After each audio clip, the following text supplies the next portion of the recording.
counterpart, Dr. McCoy, who's this passionate guy who's always really emotional about everything that happens. Mr. Spock is always very reserved, and he's always logical, and he tries not to let his emotions govern him, right? And so he has them, but he, as opposed to Dr. McCoy, he always says to McCoy, don't let your, emotions govern your passions. You'll be you're undoing this kind of thing. So, and we also know from, just when watching him, he, for example, pursues mental clarity by using the discipline of meditation, and he is able to suppress physical pain by telling himself things like that there is no pain, right? So he exercises mental control over his mind over matter kind of thing, over his physical body. So all of those things in the thumbnail, in a pop thumbnail, are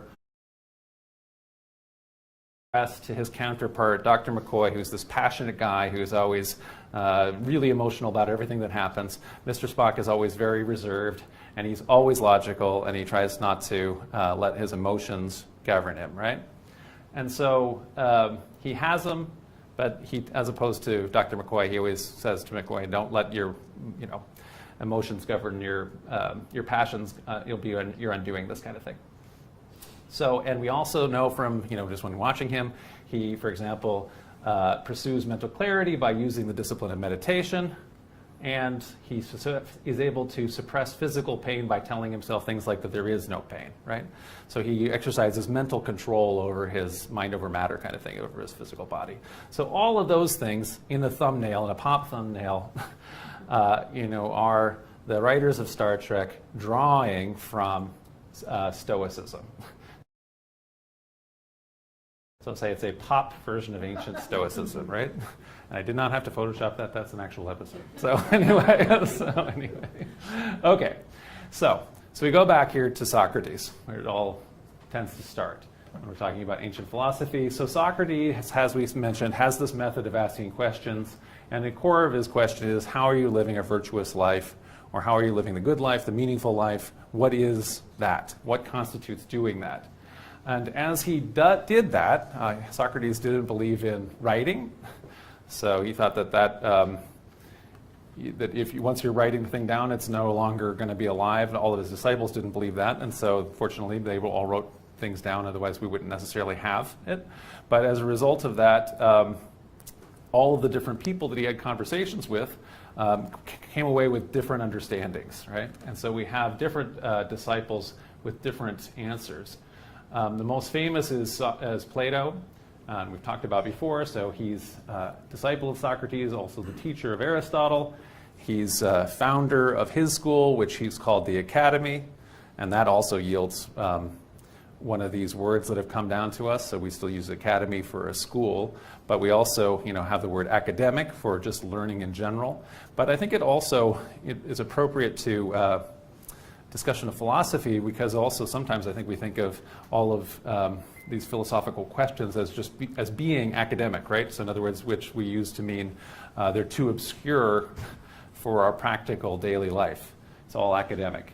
So if we're going to take Plato's thumbnail answer, and obviously we have whole lectures on Plato and actually just little components of Plato, his basic answer to living the good life is rejecting this material, sensual world as being less important, and instead, because it's impermanent, it doesn't last, and instead he's seeking after an ideals. So for example, the perfect divine spiritual forms of which the good is first and foremost. So essentially you're living the good life by participating in the universal eternal good that is unchanging.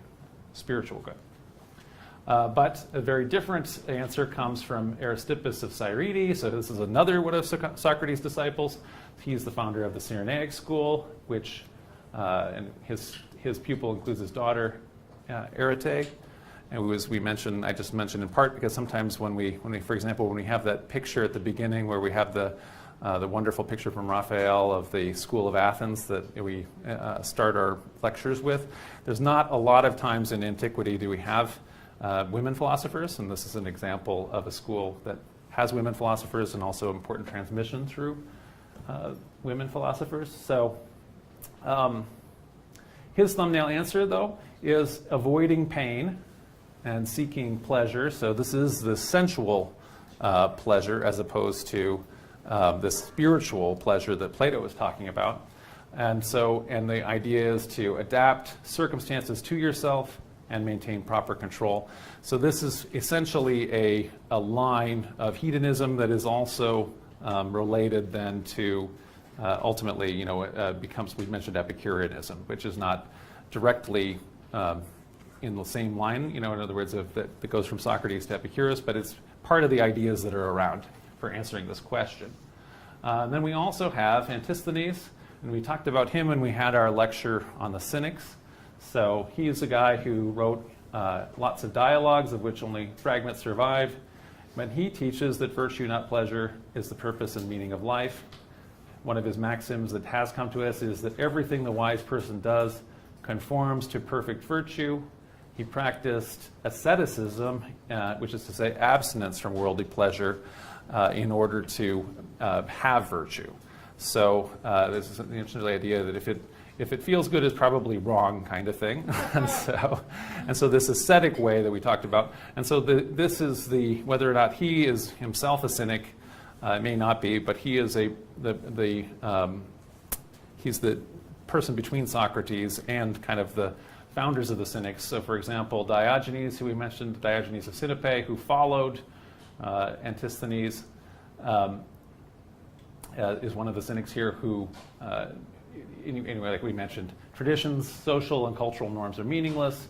Virtue is best demonstrated in actions rather than words. And so then he lived a radical ascetic life. He begged for a living. He slept in a jar in a marketplace. And he considered poverty to be virtuous. And so he also wanted to have a very simple life. And so the idea of it was, there's the story that he doesn't have all of these possessions. You're a slave to all these possessions if you have to worry about having all these possessions. He has very few things. He's got his purse. He's got his one cloak. He has his staff. And he has a cup and to drink water, and then he sees a kid who gets water out of his hands, and he says, "Man, I'm a fool." And he throws his cup away. I've been living with way too much stuff. I got to downsize, in terms of and minimize my life. And so he was able to, eliminate cup having after that insight.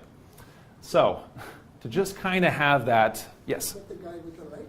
It's also the guy with the light. So he also does stunts, right?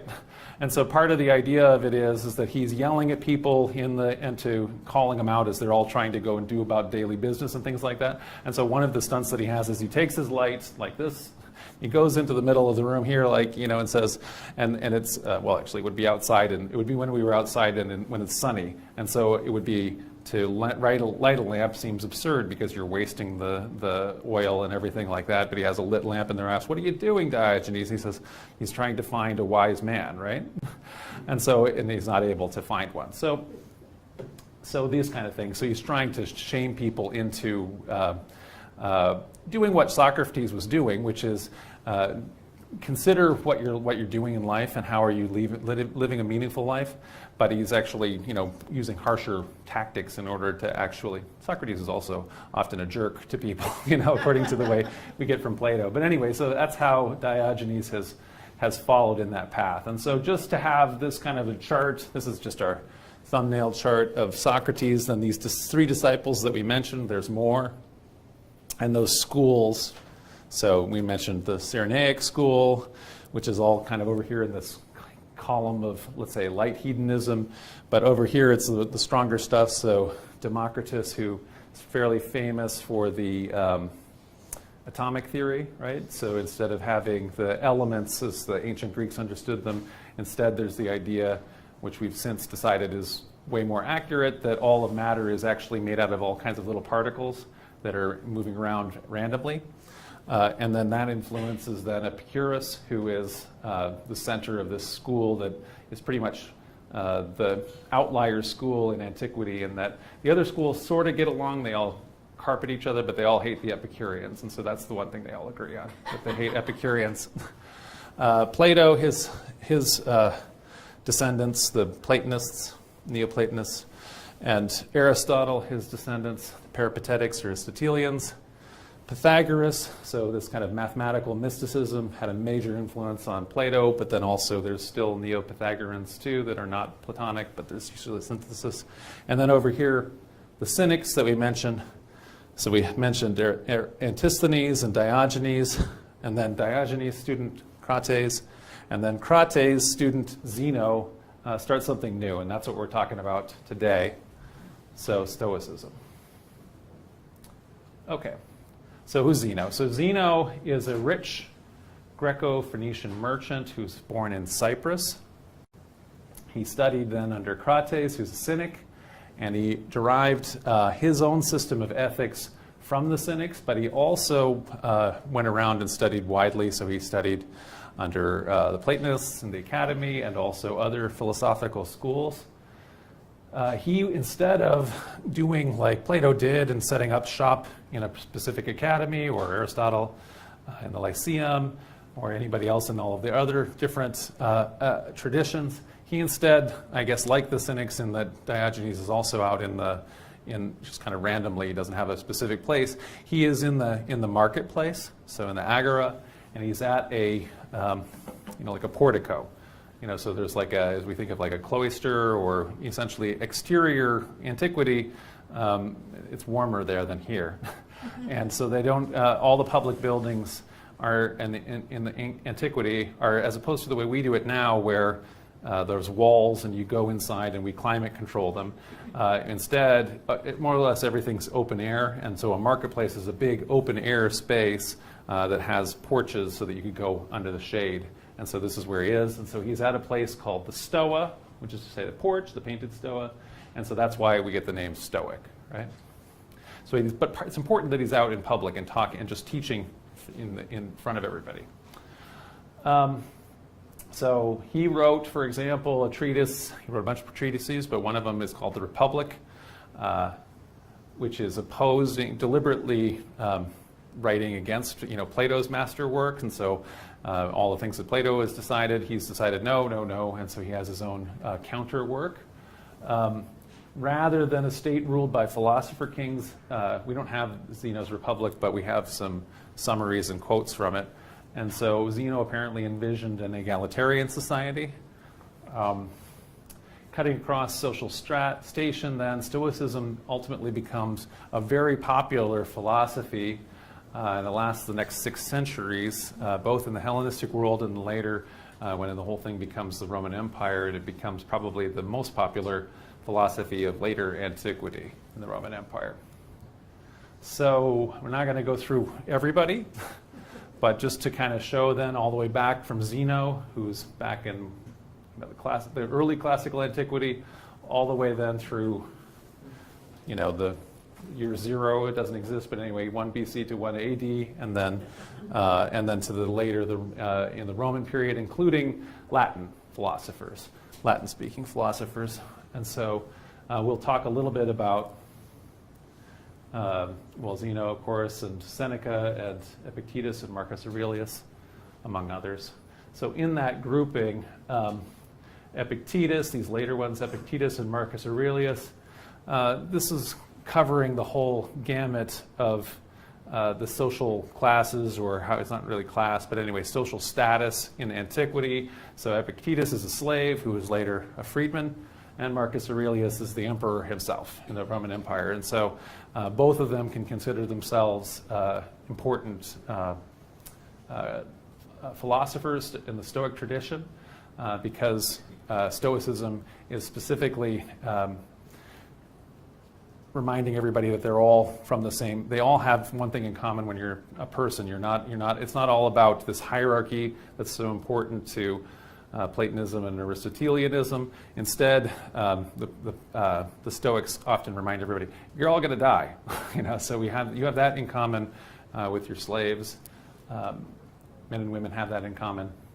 So Seneca wrote, "Remember that he whom you call your slave sprang from the same stock, human race, as you, and they're smiled upon by the same skies, and on equal terms with yourself, breathes, lives, and dies," right?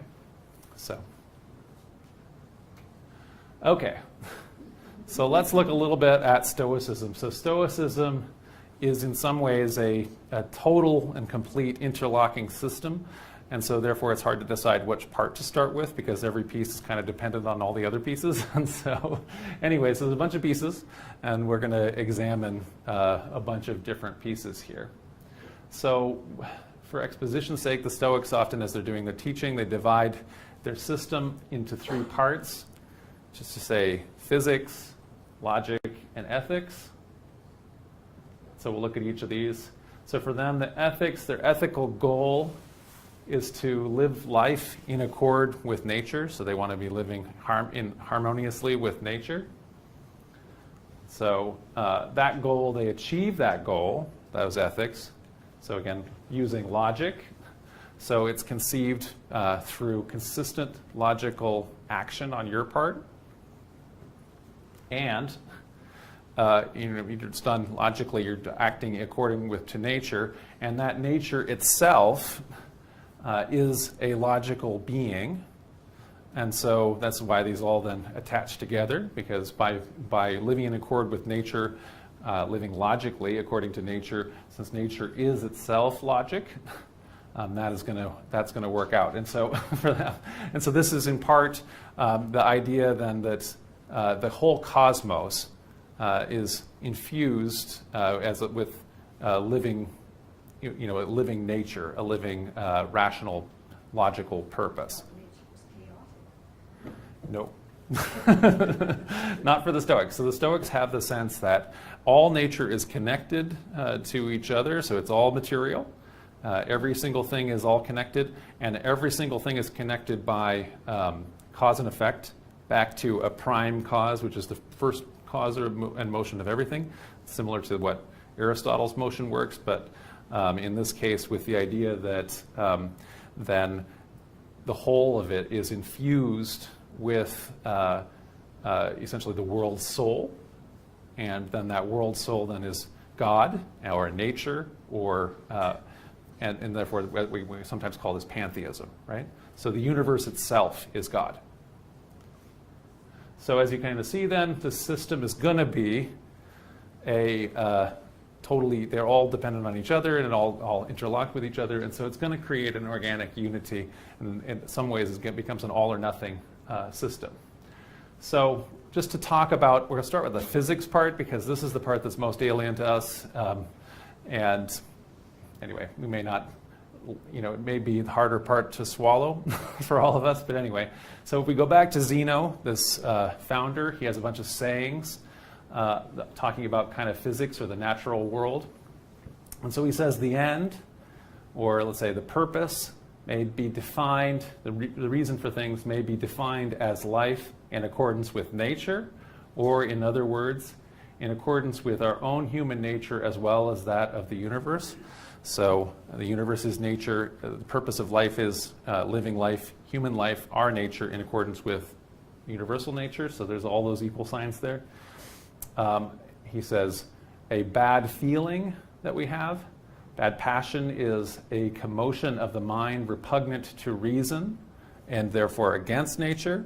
And so nature is operating according to reason and logic, so those are also going to be equal signs as far as Zeno and the Stoics are concerned.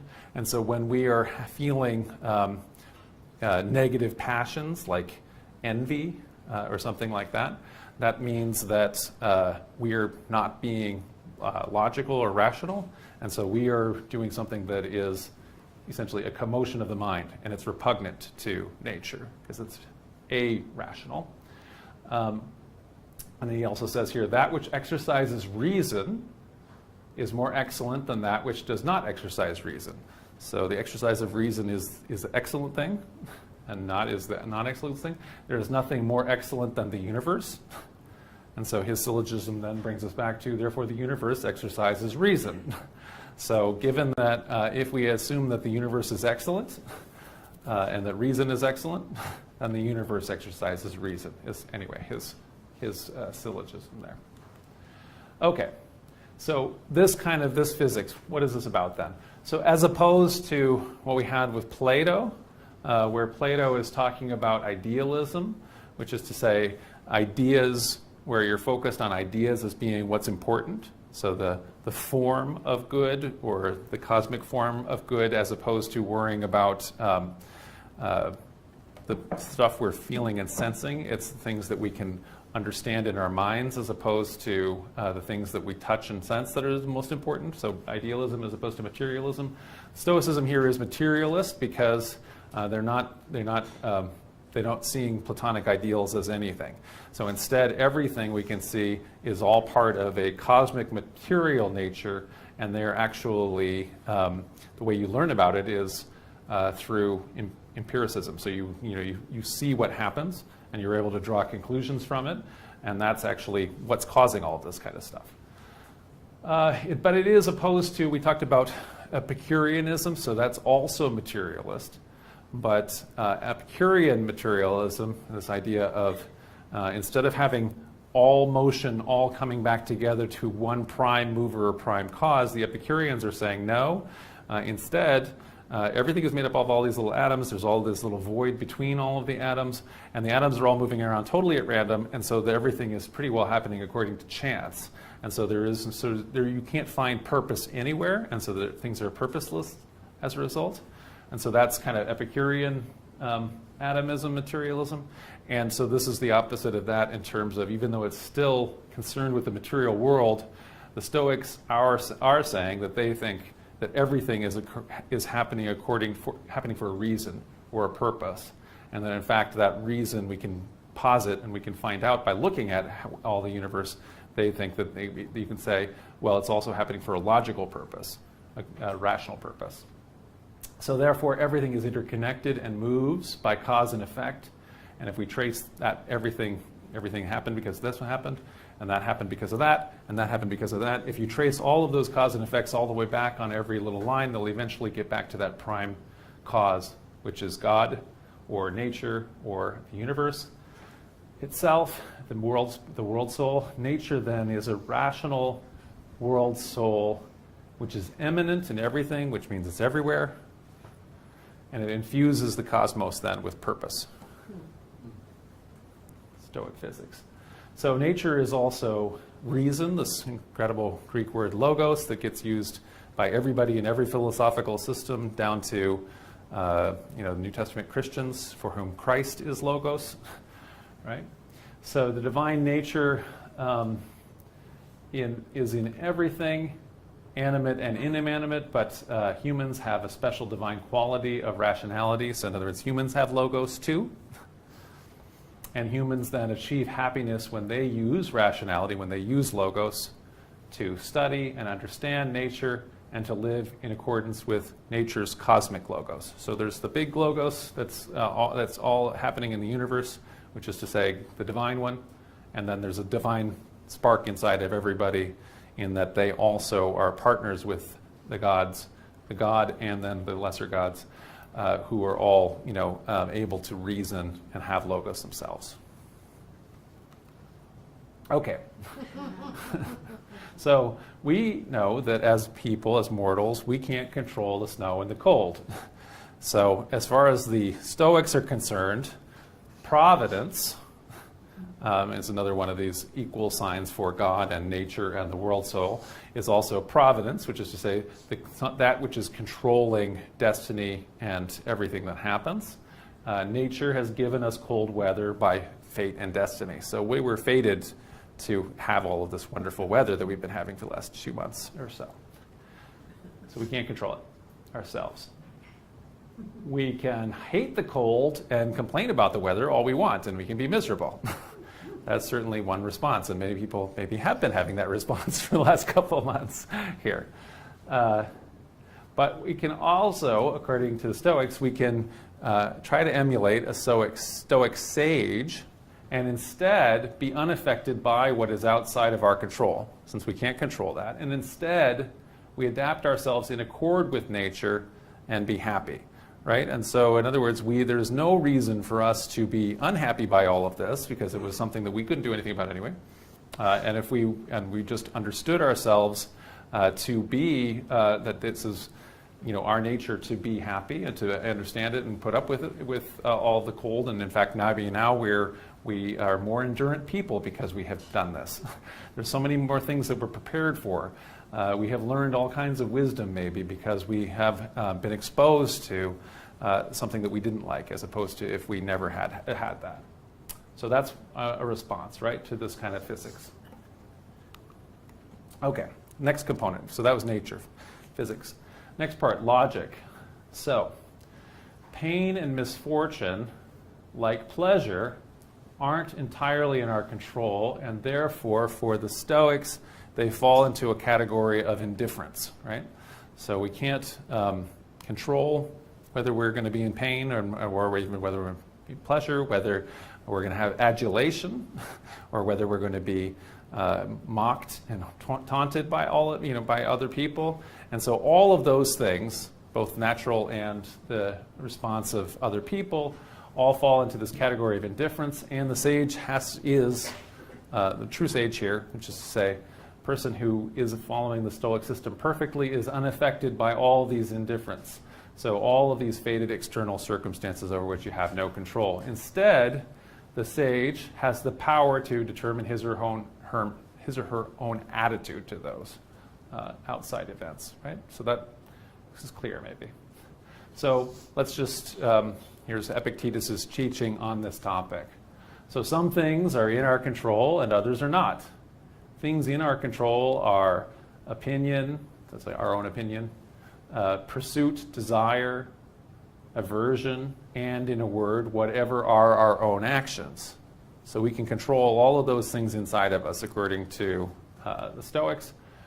Things that are not in our control are body, property, reputation, command, and in one word, whatever are not our own actions. So can't control all the things that are the responses to all the things that I do, right? That are outside of me. Is that all clear? Okay, so this logic then. So from all of this, it follows, or it's at least part of the whole interlocking system, that the only good, as opposed to, let's say, what we had with the Epicureans, what we've had with the hedonists, which is the good is pleasure and to avoid pain. Pain is what's bad. Physical, sensual pain or sensual pleasure is what's good. No. According to the Stoics. Instead, what's good is virtue, and that is something that is informed by our own rational disposition. And the only evil is vice, which is going to be irrational action. So, in other words, I know that overindulging, breaking my diet and just eating, on Christmas time, all of these cakes all the time, you may think it tastes so good, but in fact, it's really bad for me in every different way. And so therefore, it's a vice, right? So the line here, from Happy Days, feels so right, it can't be wrong, that song. Anyway, that is absolutely the opposite of what the Stoics conclude.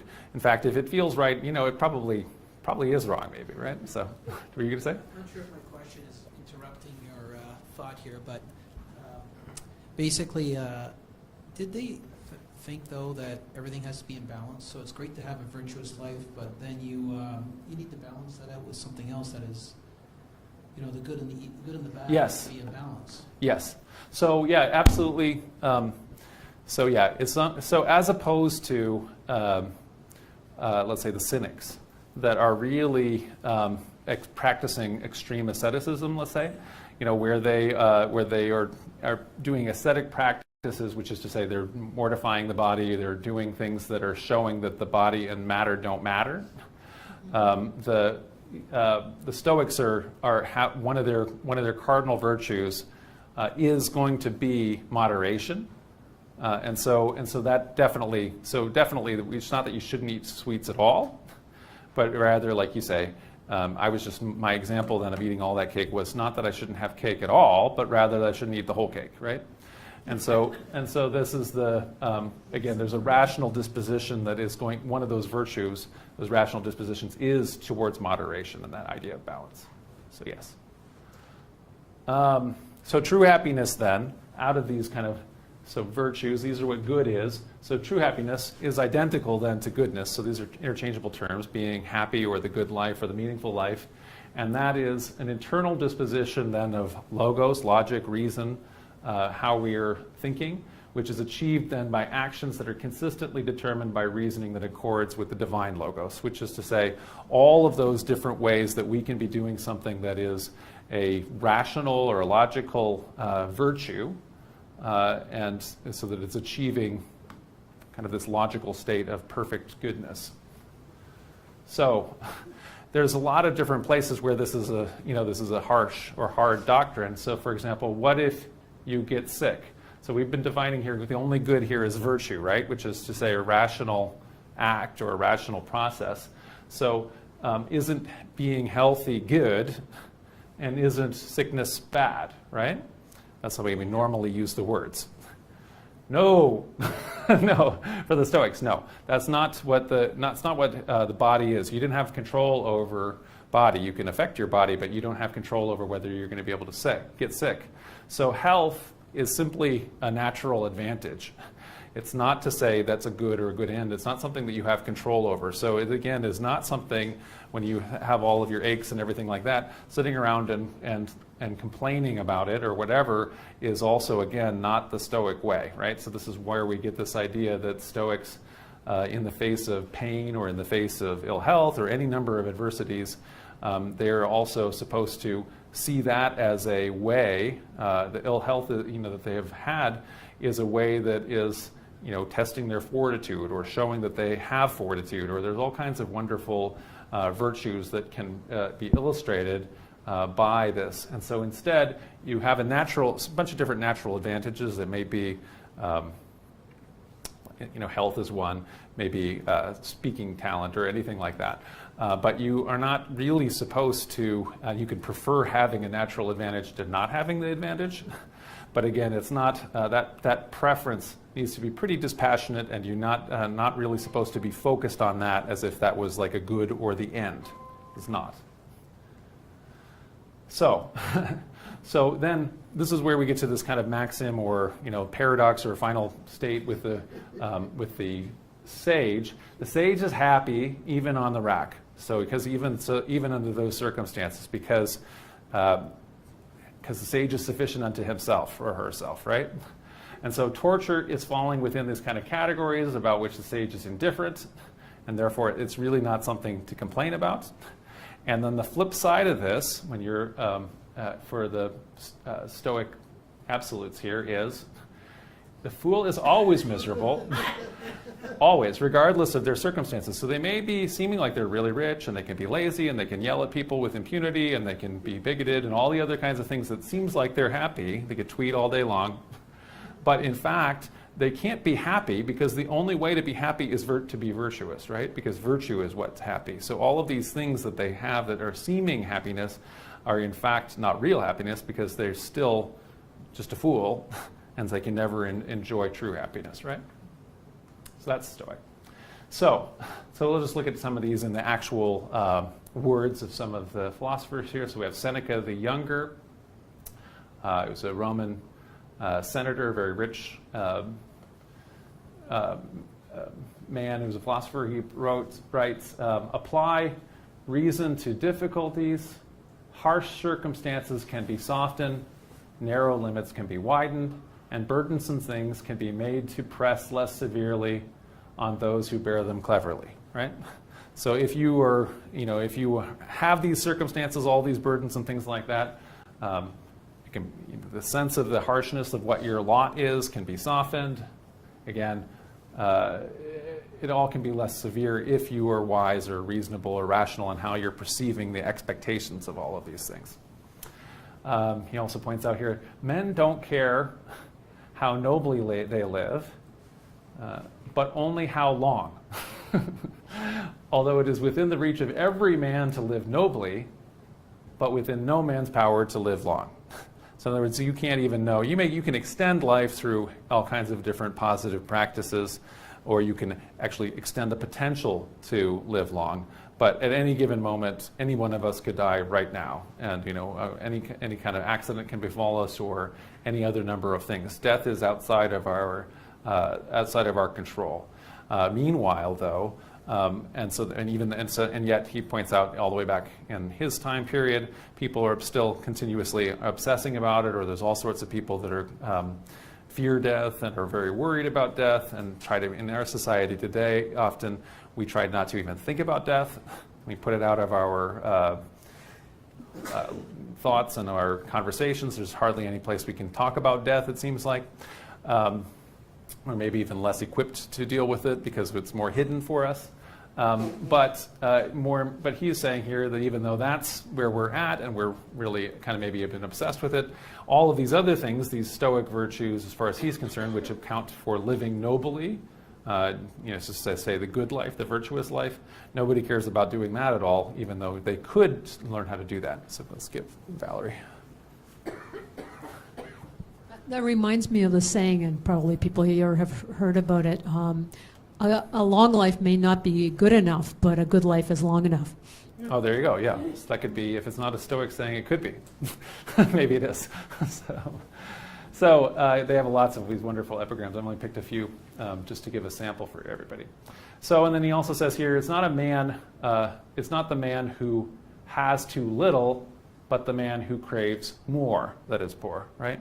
And so if you, as is often the case, you may well know all sorts of, say, even very, very rich people who maybe made their money from nothing, and at a certain point they just are continuously, that's all they know. And so even though they have plenty of money and they probably don't need to be worried about it anymore, they are still continuously worried about gaining more money.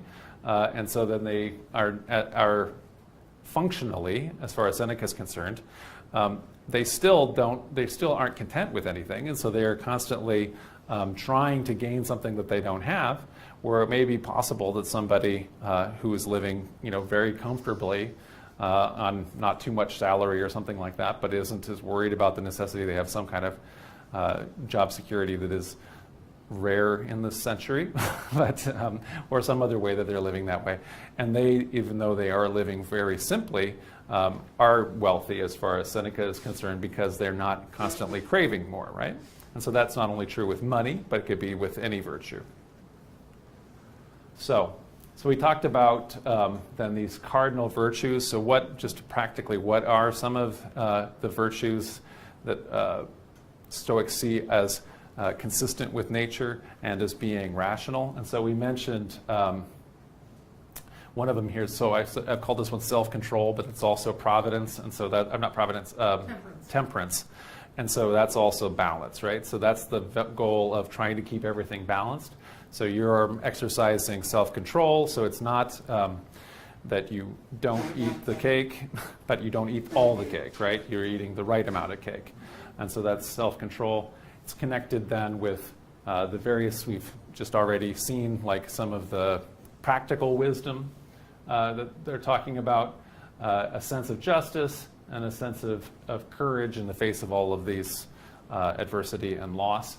And so all of these together are the four cardinal virtues of Stoicism, and they are all part then of one rational disposition. You can't, for example, have courage, without having all of the other ones together. So in order to understand and be courageous, you have to have the practical wisdom, you have to have the self-control to exercise it, you have to be looking out for justice and wanting to use your courage, to promote justice. And so therefore, they're all, again, like I say, with like that puzzle that I had at the beginning, as with everything with Stoicism, is sort of all or nothing, all together connected. So for the ethics then, ancient Stoicism in practice, Stoics don't claim to have achieved then a perfect condition of the sage, because in some ways you can't possibly, even if it's in this kind of all or nothing circumstance, they themselves realize you can't have done it all. And so all the Stoic writers that we talk about don't claim to be sages. They instead are holding out the ideal of the sage as something that they are all continuously aspiring to achieve, but in some ways obviously can't ever be perfectly achieved, purging all of the passions and that kind of thing. So they're working towards that, and they use spiritual practices like meditation in order to get closer and closer to that ideal. Another way that they do it is by engaging in, let's say, a Socratic discourse or in discussions about these things, exploring what you would do in certain circumstances, reminding yourself of Stoic maxims. So you're just constantly reminding yourself, you have no control over what other people are doing. You only can control your own attitude. You're reminding yourself that kind of thing. So both Epictetus and Marcus Aurelius, who we mentioned before, they're constantly urging themselves to maintain that indifference to circumstance and to only value moral choice. So all the circumstances, they'll have all these sayings that they have to themselves, or the meditations that Marcus Aurelius meditates on every day, where he reminds himself those two things. The things that are happening all around him, he has no control over. He can only value and be control over all the things that he has power over inside himself. So here's a couple examples of these meditations. I feel like that as I was going through the Stoics, they're made for Facebook memes. So a lot of these ideas are actually, could still be pretty, anyway, popular and things like that. So you have power over your mind, not outside events. Realize this and you'll find strength. So that's kind of that central Stoic maxim. Here's a rule to remember in the future. When anything tempts you to feel bitter, say not, this is misfortune, but to bear this worthily is good fortune. And so that's kind of what I was trying to say with the snow, right?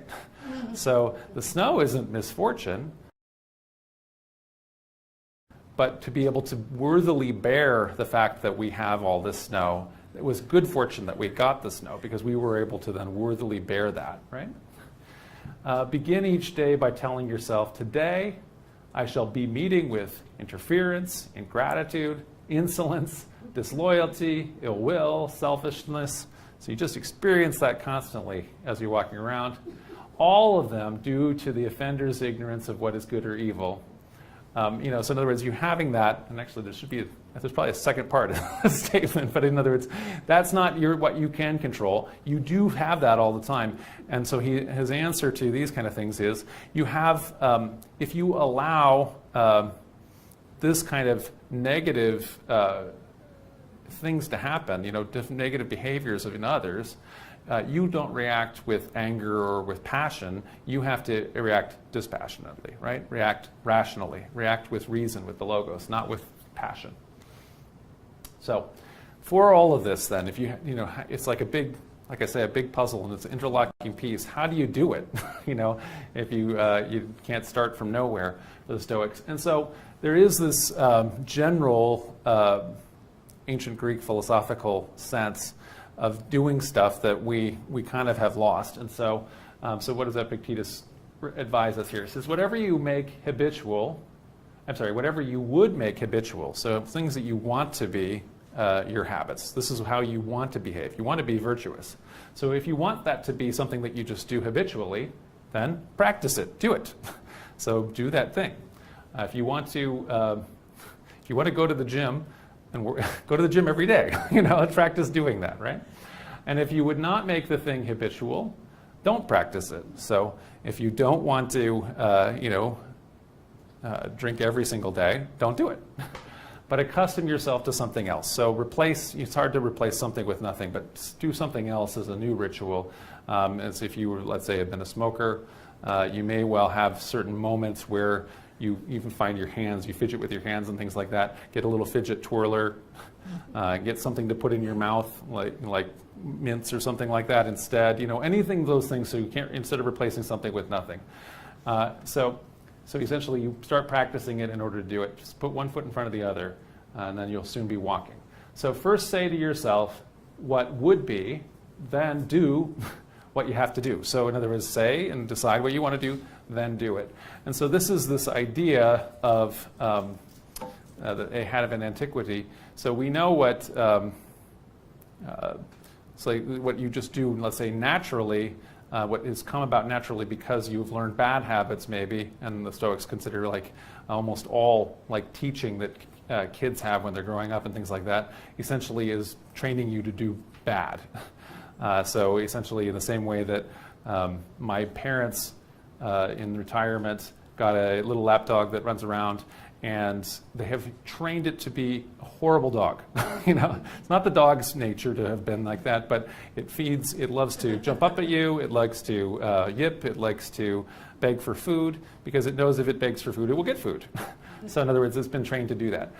So in the same exact way, by doing these things, if you train yourself enough, if you do a thing enough, it'll become habitual, and then it becomes what they call the second nature. And we still use that phrase, right? So it's our it becomes second nature. So you're going to say? Oh. Yeah, there's, maybe somebody else can quote this more accurately. It comes from native tradition somewhere. Grandfather is talking to his grandson, and he says, there are two wolves inside me. There's the wolf that's the good wolf that wants to do well, and there's the bad wolf that wants to do evil and wants to bite everybody. And grandson says, oh, which wolf wins? The one that you feed. Very good.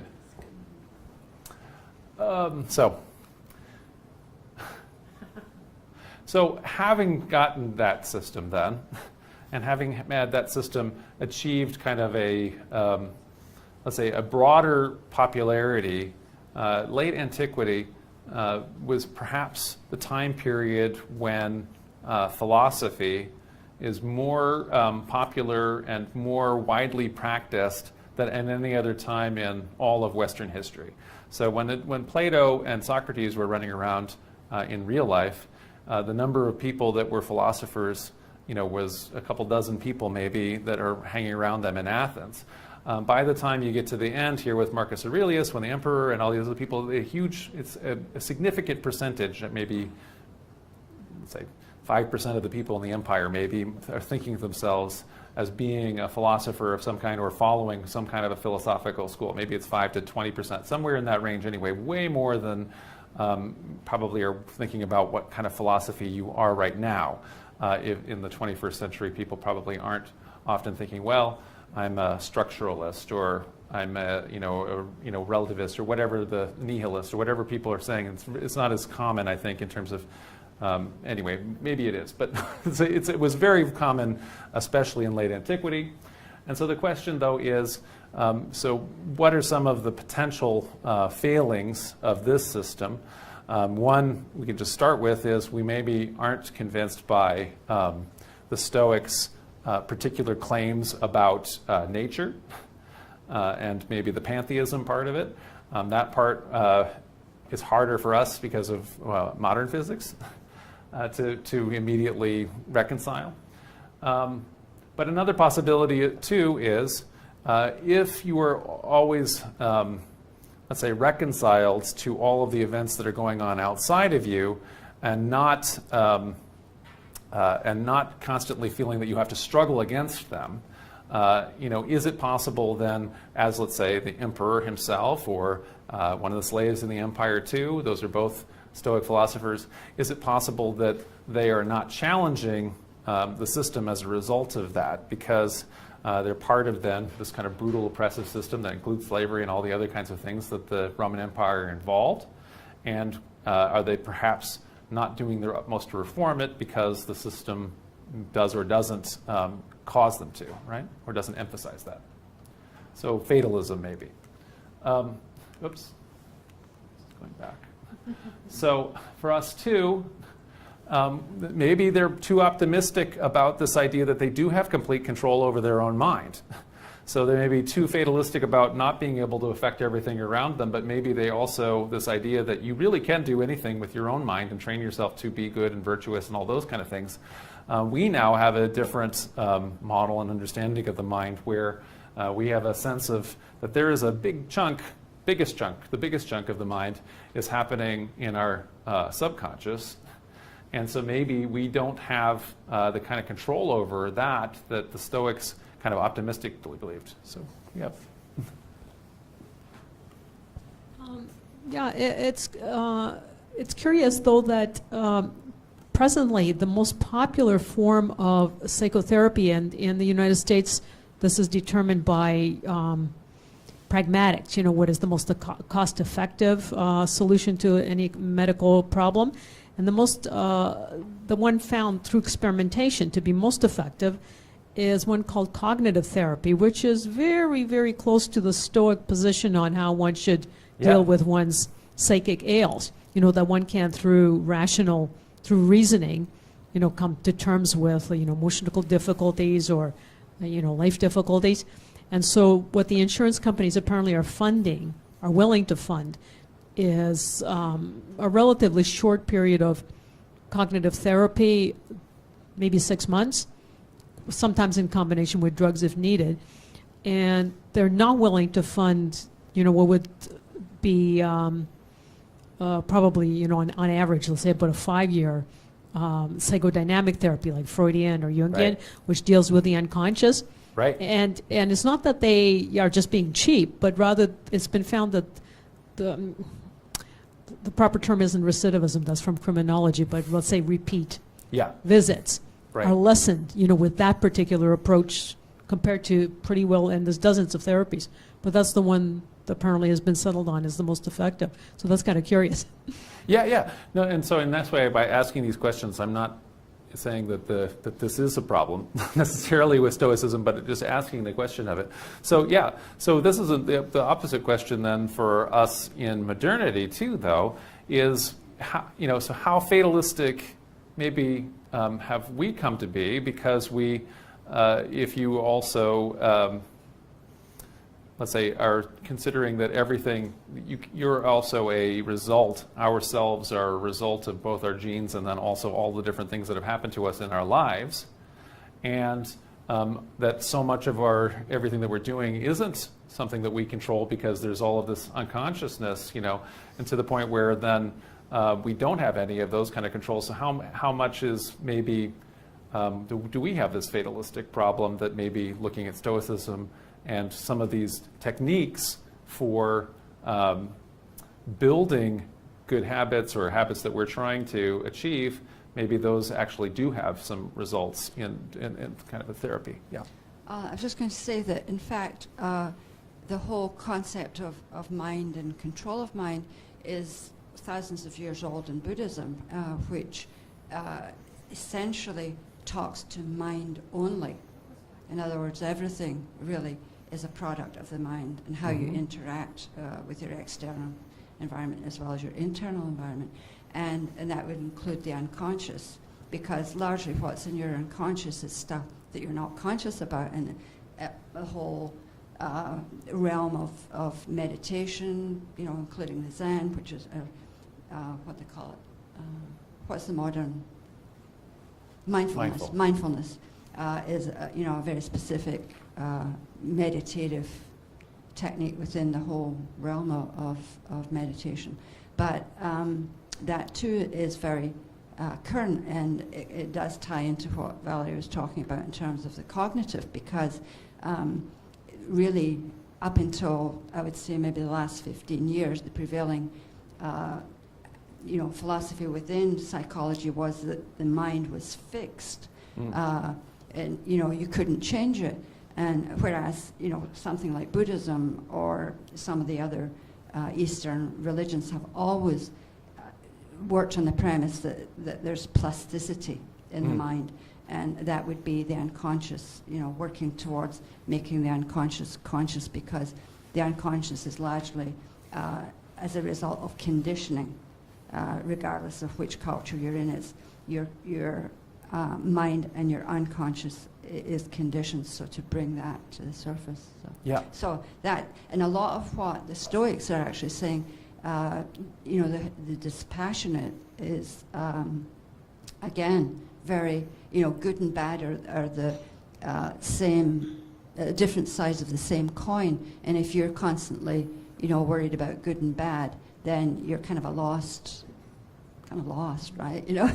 Whereas to be dispassionate or neutral or wherever is actually, someone like Krishnamurti, for example, he would say that, much of how we operate is just transactional. We do something in order to get. So, whereas if you're, to get good or to get bad. Whereas if you're neutral, then you're dispassionate in the way Right. that the Stoics are expressing it. So. The bigger picture.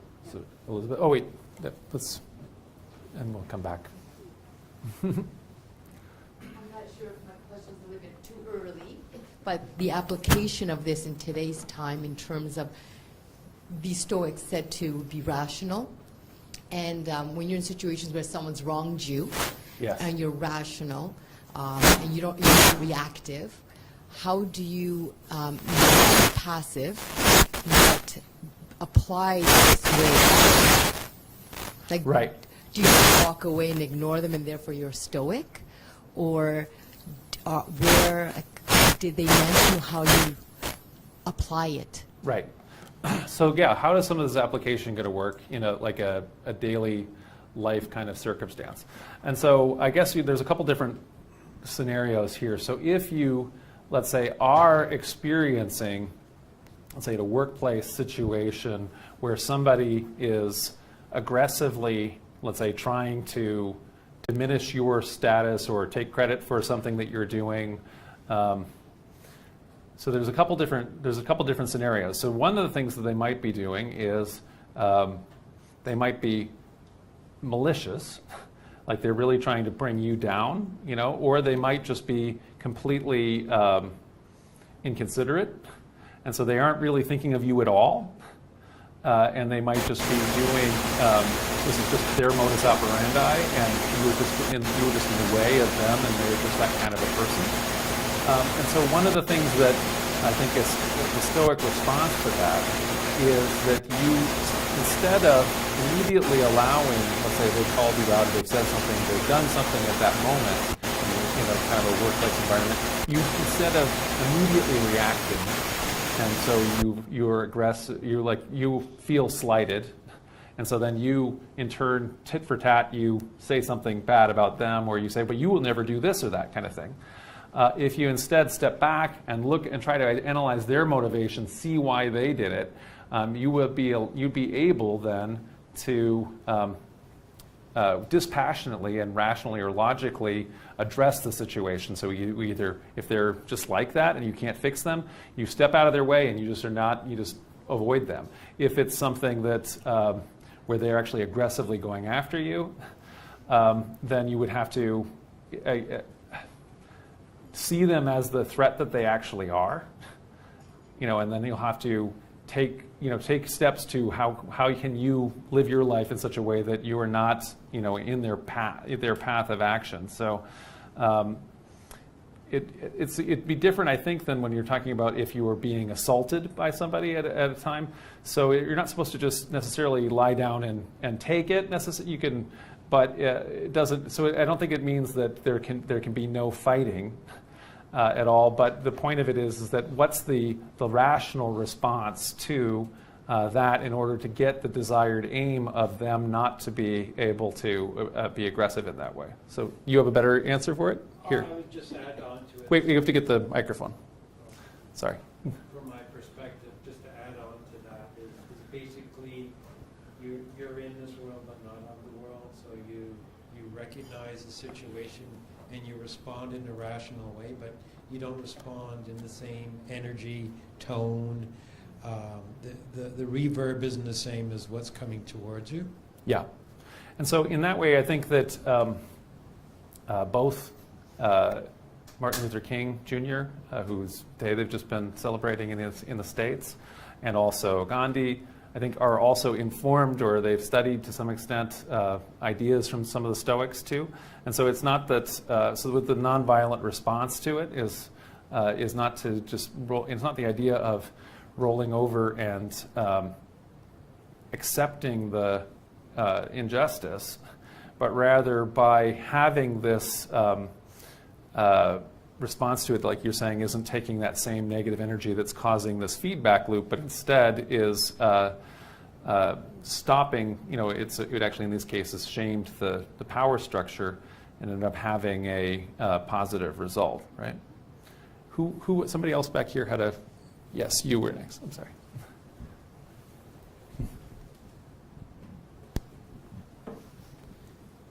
Well, I tend to perceive Stoics a little bit pessimistic, and in this, apart from Marcus Aurelius, Yes. Who is outwardly optimistic about anything that can come onto him.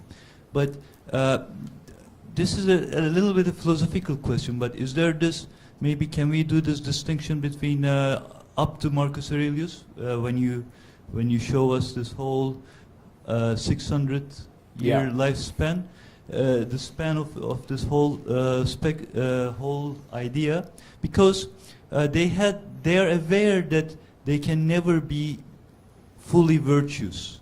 Yes. And this is something a little bit against the nature. Maybe if they are not fully integrated to this logos. Right. This is the question, the philosophical question. But to me, for instance, Seneca never.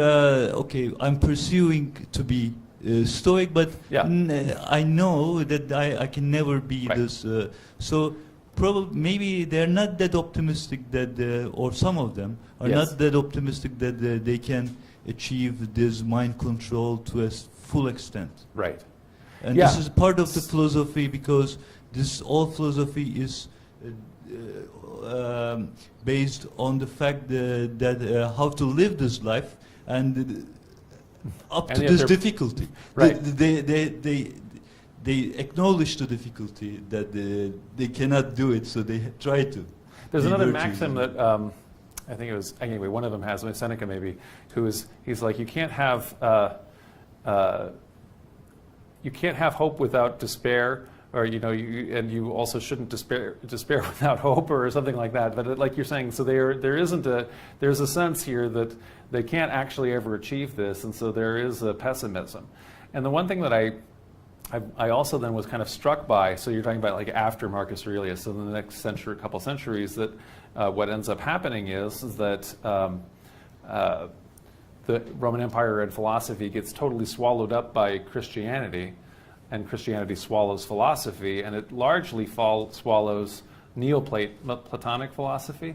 And one of the things that's interesting about that is, even though Christianity in some ways is optimistic in some ways, but in some ways it's also very pessimistic in this kind of a sense too, because the idea is that if, let's say, everybody is in a condition of sin, right, and you can't ever, there's nothing you can ever do about that other than you just have God giving the gift of grace. So maybe it's does that make it more optimistic? I don't know, because I guess I feel like that's the same kind of limitation that the Christian Neoplatonists are having, which is you'll never can achieve, let's say, being a good person, a truly good person, truly righteous person, because it's impossible. You're always going to be in a condition of sin, and so maybe it's that last mechanism when they decide, well, God has also given you grace, and so then that makes it more optimistic than what the Stoics had, and so maybe that's why Christianity won and the Stoicism didn't. So Bogdan was next. And then Elizabeth, I think. This acceptance of circumstance and not challenging things and maybe it's coming too readily to an acceptance of a reality. And Stoicism has been accused of being a slave philosophy, which is good for slaves because they are slaves and they can't change their reality, so they accept things. Yeah. But I think that Nietzsche was the first one to challenge that, saying that we need to promote heroism and passion and the use of the subconscious to strive towards greater things. Yeah. While Stoicism says accept your limitations, but some people might want to reconstruct things that might be seen in a limited way, and challenge that for themselves and for others, and challenge the system, Yeah. as opposed to accept it. So Yeah. challenging the system, challenging oneself Yeah, so are the greater system, like you say. philosophies than acceptance of things, because sometimes you don't have to accept things. The Stoicism promotes this acceptance because it is a kind of a servile philosophy to accept your fate. So So this is a common critique of Stoicism, and I read a bunch of different Stoics who were, let's say, modern Stoics. So it's like, I guess it's neo-Stoics who argue, no, we are not supposed to accept the the system. You're accepting the external realities of it, but you're still supposed to be courageous and challenge the system. In other words, you're supposed to promote change so that the system becomes more and more in accord with nature and reason and logic. So we want to be improving, but like you say, maybe functionally for the common Stoic on the street or the slave Stoic, maybe they we're open to that criticism that you're making. But anyway, so Stoics don't necessarily agree with that. There's been a bunch of hands, so I think Elizabeth was first, and then. Yeah, a couple of things come to mind. One is that the basic outlook of Stoicism seems to be that the world makes sense. We may not understand it, but it does.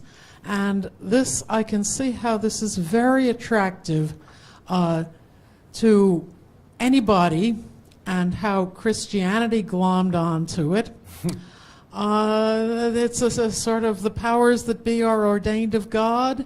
The powers that be are likely to be very happy with people who believe that they are ordained of God. The other thing that strikes me is that the Stoics, at least the ones you've been quoting, seem to be assuming that people are autonomous and that they can be and that they should be, that this is good and this is indeed possible. There seems to be very little said about the influence on other people of the way we live our lives. Yeah. Because this is, we now know that it's tremendous. That if you cut somebody off in traffic, they're going to go and do it to somebody else. And conversely, if you let somebody in, then they're likely to be nice to somebody further on. These things have cascading consequences. Right. And we can't do very much, perhaps, but you never know. You never Right. know. And I was just talking to, so I was talking to my husband Mike beforehand about, like Stoicism and the Stoic value of simply, under these circumstances, when somebody cuts you off or something like that your response really is modeling good behavior. But there's a lot of people who don't watch modeled behavior, right? They're not paying attention to when you're modeling good behavior, and so therefore, the big good behavior doesn't get passed on. But one of the so I was, like I say, reading a whole list from contemporary Stoics about criticisms of Stoicism, and they have answers for things like fatalism and this kind of a thing. But one of them did admit, but it is a really lonely, discipline. So in other words, as opposed to Christianity or something like that, which is about congregational life and doing stuff together and being part of a community, in this case, it's, like you say, very focused on the individual and your own personal attitudes and individualism, maybe, and so therefore a little more lonely. So I think you need to talk first? Go ahead. Urchin's got the microphone. So. My question is about the slave Stoics and who has no control over their own life. Yeah. And like Marcus Aurelius is the emperor. Yes. There's lots of control over everything. Yes. And are there any differences in their Stoic ideas? Because one is totally fatalistic. Yes.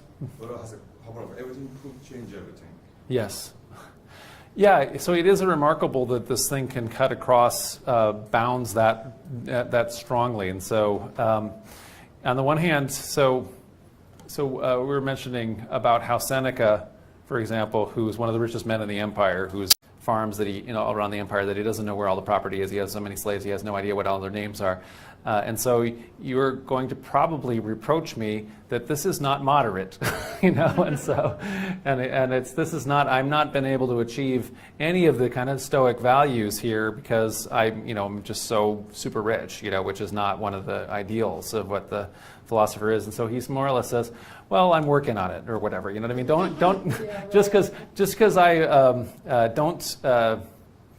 don't do what I do in this case, do what I say, right? So there's the ideals here. Don't condemn the ideals just because I'm not living up to them. The ideal here is still moderation and that kind of a thing. And so in some ways, you would think, therefore, you would be able to exercise a lot more power and control by that circumstance. But in some ways, the teaching is the same, I think. So you haven't gotten to talk yet, so why don't we give it to you and then... Just going back slightly to the point where you talk about Stoicism being lonely. Yes. What, if anything, does the Stoic philosophy have to say on human relationships, love, family? Is that Yes. anything that people should be striving for, or should you be indifferent to? So let's see, depends on how it works. For Stoics, there's a whole thing on friendship and why friendship is like this ultimate good. And so you are, so why does a philosopher, so a philosopher is sufficient unto himself or herself, right? So you don't actually need friends. But nevertheless, friends are, having friends is virtuous because it allows you to exercise all sorts of virtues that you have by having friends, right? So you're able to exercise generosity, you're able to teach. Of course, the only way that friendship works is the only people who can really be friends are in fact philosophers. So as far as in the same way that all of these equal signs and the whole puzzle all works together, none of us who, let's say, if you're a fool and you're just constantly selfish and have envy and all these kind of things, you don't actually have friends. You just think you have friends, or you call them friends, or something like that. But what you have is a very impure version of it. Whereas for the philosopher, for the sage, the friend is essentially the other self. So there's this this ideal where you'll just do everything for that person, and so essentially the value of it is that you are exercising all of these virtues that you otherwise wouldn't have the capacity to do, but it's not essential because you're sufficient unto yourself. So in that way, lonely, but you could, with benefits. And I'll let you, and then Valerie, it's her. My question was similar to this Okay. gentleman. It was on Yes. self-sufficiency and just Yes. trying to understand the Stoic concept. I think it's called autarky, is that? Okay, yes, yeah, Well, right. basically, my lame understanding, it's that principle of self-sufficiency that Yes. the sage is sufficient in itself, and to have a requirement for, say, friendship is a indication that you're not sufficient. So, Right. Just Right, so try your to motivation, like you say, for family, for example, you may well, unlike the cynics who are telling you custom is bad and all of these familial obligations are enslaving you and this kind of thing, the Stoics may well, let's say, go and take care of their elderly parents in old age, but they are doing it out of a completely different motivation than a person who is doing it because they have obligation or society is telling them to, or peer pressure or anything like that. They are doing it because they are themselves, like you say, morally autonomous, and they are doing that to exercise virtue rationally. So, and they're demonstrating Was that. it connected to something similar along the lines of the self is an absolute, and to have desires, requirements to go outside of the self is an indication of not being virtuous, in the sense that everything is sort of like everything is resolved or resolves down into the self, and Yeah. and it can be reconciled, and that leads to virtue and happiness because you don't have a desire, requirements for things that are outside the self, and the only thing that we do have control is the self. Right. It's because you have no control over it, right? So you can't control what all these people do. You can't control if your family is just total horrible to you in all those kind of ways, or disown you or anything like that. You can't even help it if your friends betray you and this kind of thing. And that's why, therefore, those are all of those things that are outside of control and therefore outside of what truly matters. And we'll get Valerie's turn if we can get the...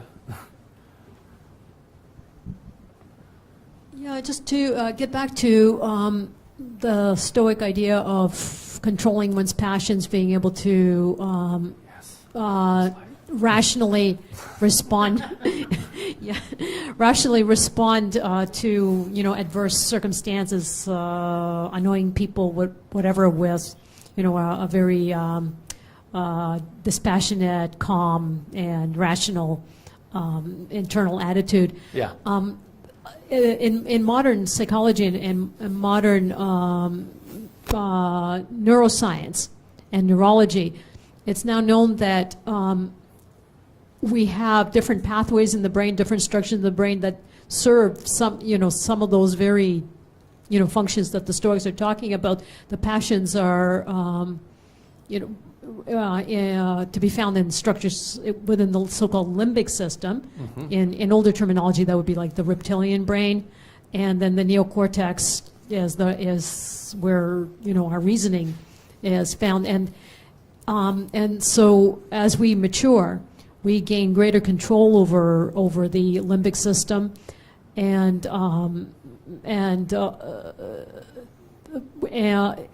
it's possible to do an override, just actually physiologically, where the pathways can go, rather than leaping to a limbic reaction, which is like a emotional hyperreaction. Yeah. That the pathway can go to the neocortex and then back again to the action centers. So think before you leap, sort of a thing.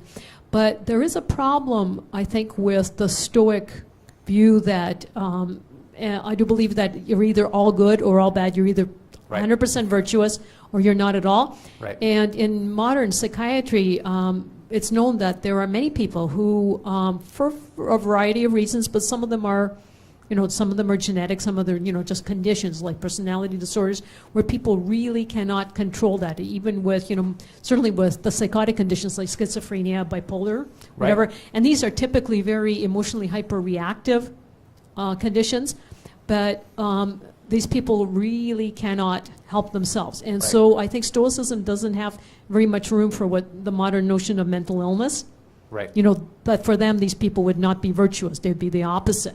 Right. And so that's Yeah, put so it under the question is, rubric of like we said right virtue at the vice. beginning, is there are they too optimistic about the total control we have over our, in all circumstances over our own self? And at some point, do you not have control of those things? So maybe some of the And some people less so Right, than and some other people people less, due to no fault of their own. And Right. yeah, so Right. they're not evil people in the modern sense. We now know they're not evil, Right. that they are sick. But Right. I wonder if Stoicism could make that distinction. And then also I'm thinking about, what was just being discussed a little earlier too, about, whether this is possibly can be seen as a slave philosophy. And certainly Christianity, including by figures like Nietzsche, has been called a slave religion. And I'm thinking that that Marxist communism, in some ways, was the answer to that. That under some circumstances, it's okay to become enraged.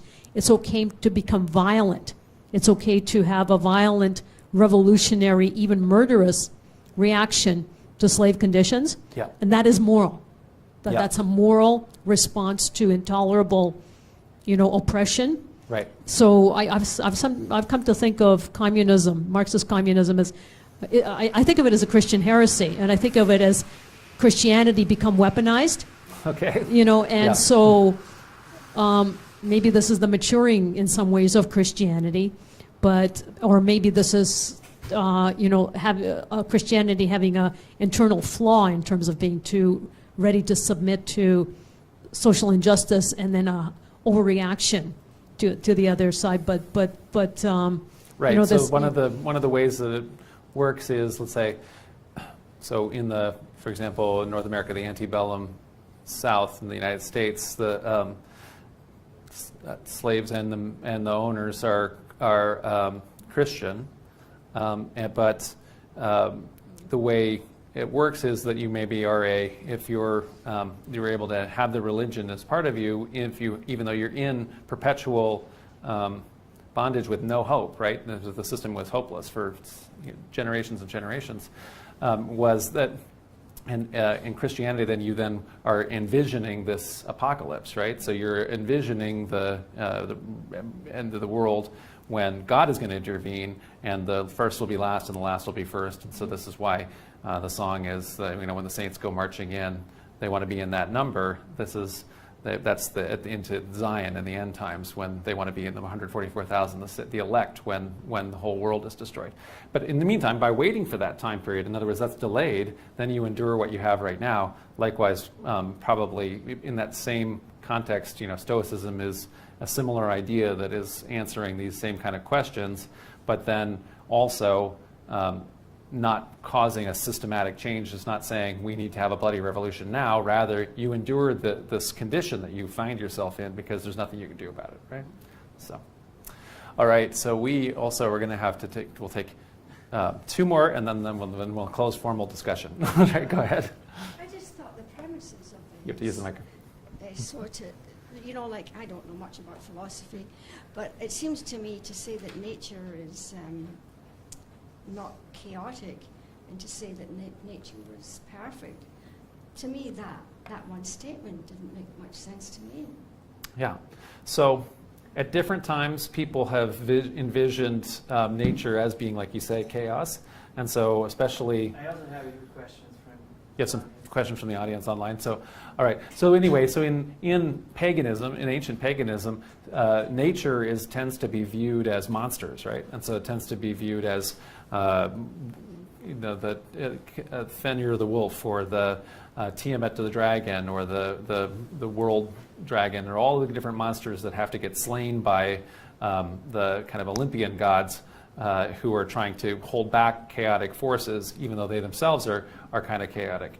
And it's only now in this time period of the philosophers that people have started to, and also let's say in Buddhism, so this axial age, where there's this era of religious reform around the planet where people have noticed, for example, well, everything is sort of chaotic in terms of we don't know when the lightning is going to strike our town, and we don't know when the snowstorm is going to happen, and all those kind of things. We don't know when an earthquake is going to topple our city down. But what we do notice is that the sun comes up every single day, that all the stars move back to their same position every year, that the planets can be predicted where they're all going to go. So there is this kind of underlying order that is maybe affecting the cosmos, and so that has started to have people speculate that maybe there is an orderly system, and that we just simply don't understand all of these localized chaotic forces, and that the more we kind of learn from them, the more we're going to understand that the universe is an orderly system. That's at least the proposition here, but you don't have to believe that the universe is orderly or rational. You can believe it's a monster. That would be possible. Einstein didn't believe it, neither Yep. did, I don't think Hawkins believes it either. Yeah, so that's not, well, they probably don't. So yes, we're going to have, let's him and then. You stated that towards the end of the empire, Stoicism was one of the leading, or if not the leading philosophy of the day. Yes. And we see in modern America the rise of Stoicism. Is there parallels in terms of a declining empire and the popularity of this philosophy or this philosophical view among the populace? Does it tap into something? Does it connect with this sort of like existential predicament that the powers of the day feel a declining world, and that this somehow addresses, or this somehow connects with them? Actually, I have a related question. Okay, we'll get one from the internet that's related. Now I lost it. Tim Burt is asking, how did Christianity respond to this philosophy, if it did? Okay, well, so let's talk about the situation now. Well,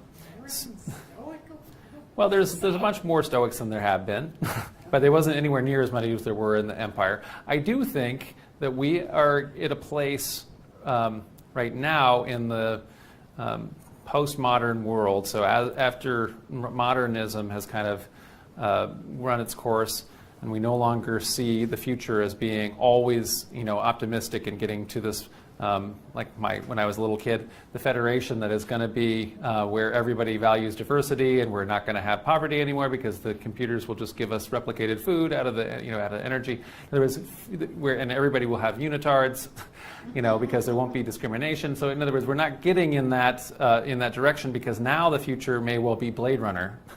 Where everything is chaos and cities are horrible and everything is oppression, and you're in this kind of post-apocalyptic world. So we lost that optimism, and then we also, I think, at the high levels of philosophy, we have lost or deconstructed a sense that maybe anything, that we might ever achieve anything having any meaning, or maybe we've decided that there is no meaning to existence no matter what you do. And then simultaneously, we may be in a place where, as individuals, we feel less enfranchisement and empowerment in terms of the overall system than we've ever felt before. So having deconstructed local institutions where you, let's say, used to be going to your ward precinct meeting and all these kind of things. You used to be part of your local union. You used to be part of your local church. You used to be part of the civic band. All of the different things. You were a Freemason or anything like that. So all those different things where you were in a community and you were affecting a local community, and that community was part of a chunk that led so on and so forth up to the prime minister. Now those are all gone, and the only thing is essentially you, and then the prime minister or the president for the Americans that are watching, and or you and Rogers Corporation or Walmart or something like that. And so now, or Amazon. And so now you no longer are interacting with your local butcher. Now you are totally powerless against the forces of Uber and things like that. And so in that same exact way, there was this transition in the course of antiquity from where you were engaged in the polis and you were part of a local civic society and everything like that, to, by the end, you're just part of this empire that is forever. And it's the emperor's in charge of everything, and so you no longer are thinking about how can we make an ideal society or anything like that. It's just the empire, and so maybe some of these questions are getting a point of, let's say, recurrence, and so not that history repeats itself. We do this as a spiral, right? So history is, finding echoes. So maybe like that. In terms of the question about how does Christianity respond to Stoicism, so there's a lot of things that are similar here. There's a lot of things that are different. So Christians, many medieval Christians and modern Christians even, read a bunch of Stoics. And one of the reasons why we have Stoic writings is that Christians liked a lot of these morals and kept them and read them and continued to teach them. And so Cicero is an eclectic writer, but most of his values come from Stoicism. Cicero continues to be the center of Latin learning, which is to say Western learning and civilization for the next 1,000 years, 2,000 years. And so so it still continues to be infused. The difference is going to be that the Stoic concept here, the Stoic physics, so the idea that there is that God is the universe itself, that God is a world soul, that it's all material, that part of it is not kept by the Christians, who instead keep essentially Plato's idea. So they keep Plato's idea of what God is, which is to say idea and the spiritual, that which is not the material, right? And so then God is the creator of the material, not that God is the material and the creator is the world itself.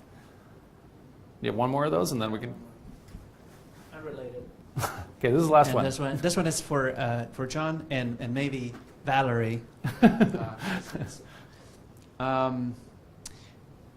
Is there any evidence that Stoicism influenced and or was influenced by Eastern philosophy?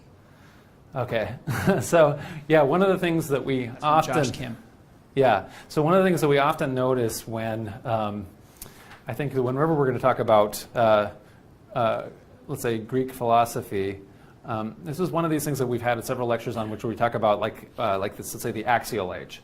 So this idea of the breakdown of traditional religion that had existed before, which is to say when we think of paganism, the worship of the gods, where you are essentially engaged in very particular rituals that are allowing you to have purification, that are allowing you to have all of the function of the world continue on. So you're doing a thing like having animal sacrifice, you're doing a thing like having purification rituals, all those kind of things. And what that accomplishes as far as ancient pagans are concerned is that makes it so the sun comes back, that makes it so the crops come back, that makes it so you don't immediately have a disease and die. So it's all a very functional thing. But by the time we get to this axial age, everybody who now has gone into the Iron Age, and they're now, there's new wealth, there's people who have leisure, they are now worried about individual ideas, and so they have identified themselves the ancient idea of the self.